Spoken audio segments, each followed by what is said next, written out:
All right, hello everyone. Today we're going to discuss Roman society in order to understand how the Roman form of government worked, which is very similar to our form of government here in the United States of America. You first have to understand the society of these people. So it's divided into two groups. And so as vocab words, you have these two groups right here. You have the plebeians and the patricians. So the plebeians are the common people. Okay, these are your commoners, and you'll see what kind of jobs they had in a minute. And then your patricians are your nobles. I always like to think of it as who comes before who. PA comes before PL alphabetically, so patricians come first. Okay, so these two groups made up Roman society. The plebeians ended up wanting more say in how the city of Rome is run, but they were only considered to be common people, so they had very little say in the laws and the policies that were made. Meanwhile, the patricians, who were the upper class, this is what nobles mean, they're upper class, so they were the only group that was elected to office. So if you had a government position available and a bunch of people wanted it, only the people that were upper class nobles, meaning wealthy, only those patricians had a chance to be elected to office. And so that means that only patricians can hold office and hold all of the political power. Okay, so PA before PL, patricians are the nobles, not royalty like a king, because they didn't have at this point in Rome. We'll talk next week about how they established what's called the Republic, like we have, and they didn't have a king, but they had a wealthy noble class. And then they had everyone else. And so these patricians, the wealthy nobles, are the upper class. They're the only ones that have political power.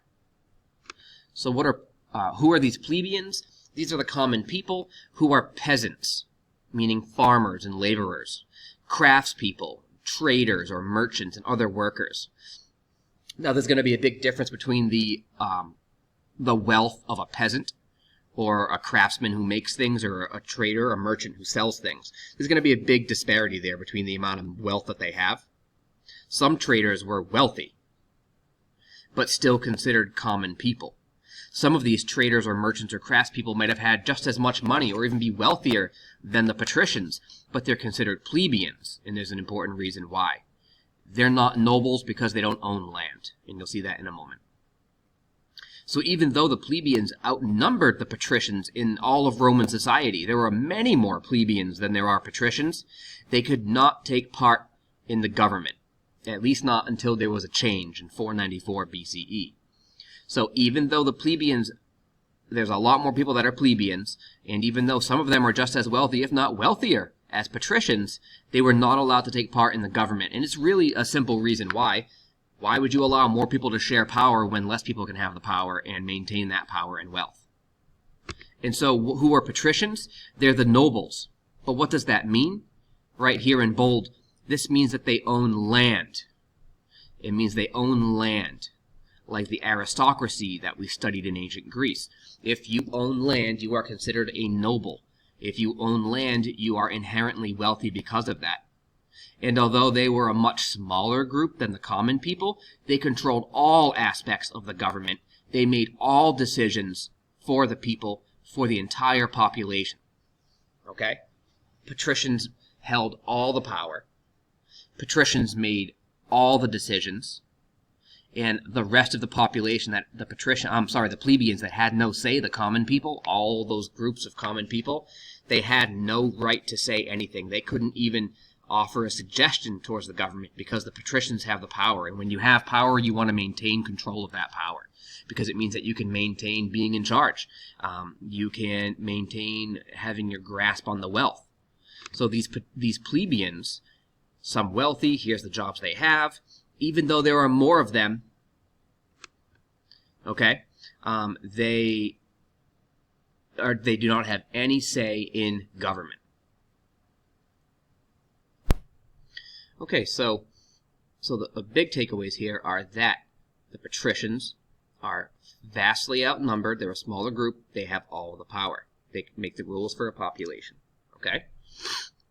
So, of course, this means there's going to be a power struggle in society. And while the while the Roman Republic, and we'll talk about this really a lot next week, we'll timeline it, while it's still very young, and in 494 BCE, the plebeians join together, and they form a council, a special council of their own elected officials. Now, plebeians aren't allowed to be elected officials, only patricians can be elected officials, but they came together and they chose plebeians to represent plebeians, and that's a big part of this, guys. Plebeians representing their own kind, their own group, their own social class is what we call this, okay?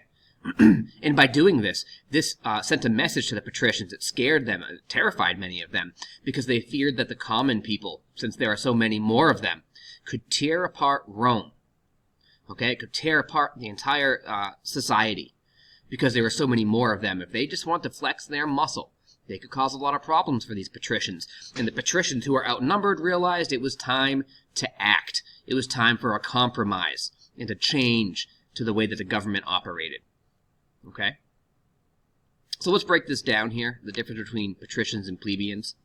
Okay, some quick facts for each. Patricians, they're the wealthy, powerful citizens. They're wealthy and powerful because they are considered nobles, which is what a patrician is. They are a small minority of the population. Remember that because they're a noble, they own land. And that's also where their wealth comes from. Their power comes from being a noble. The fact that they're nobles because they are wealthy. They're wealthy because they're a noble that owns land. They're a small portion of the population of Rome, so they're vastly outnumbered. Once controlled all aspects of government, and as we go back here in 494 BCE, it was the very beginning of that change. But at one point, early in the Republic, they controlled all aspects of government, and it was not fair, it was not equitable, and it did not make people happy. And after 218 BCE, they are actually not allowed to participate in trade or commerce, but we can kind of ignore that one for now. There's a couple hundred years in the future here for these people. On the other side of things, the plebeians we know are the common people. The peasants, the craftspeople, or craftsmen, the traders or merchants and other workers, laborers and workers. Okay? They are the majority. They make up the majority of the population. A vast majority, actually, because the patricians are the small minority. Plebeians are the vast majority. They did gain the right to participate in government. Again, that's because it all starts here in 494 BCE when they elect their own officials. Patricians say, oh boy, they're electing their own officials. This could be bad. They could just overthrow us. They could overthrow the republic as a whole. The government might not continue. Okay? And they are the only Romans who could be traders. So many of them did become wealthy, but you weren't a plebeian because you were poor. You weren't a patrician because you were wealthy. There is more to it than that. Most plebeians were not wealthy. Some were very wealthy because they became the traders, the merchants. You were a plebeian because you did not come from a noble family, and a noble family owned the land. That's where the power came from. So Roman society goes through some changes, as we can see. These are the two dominant groups. There is still going to be a population of slaves in ancient Rome. Okay? But we're not talking about that within society right now, because if you're a slave, you have no rights. So major takeaways here are that Roman society is split into these two groups, plebeians and patricians. We know what makes up these two groups, what they're all about. And now we know, and really the big takeaway for patricians is that they own land, they're an aristocracy, they're nobility.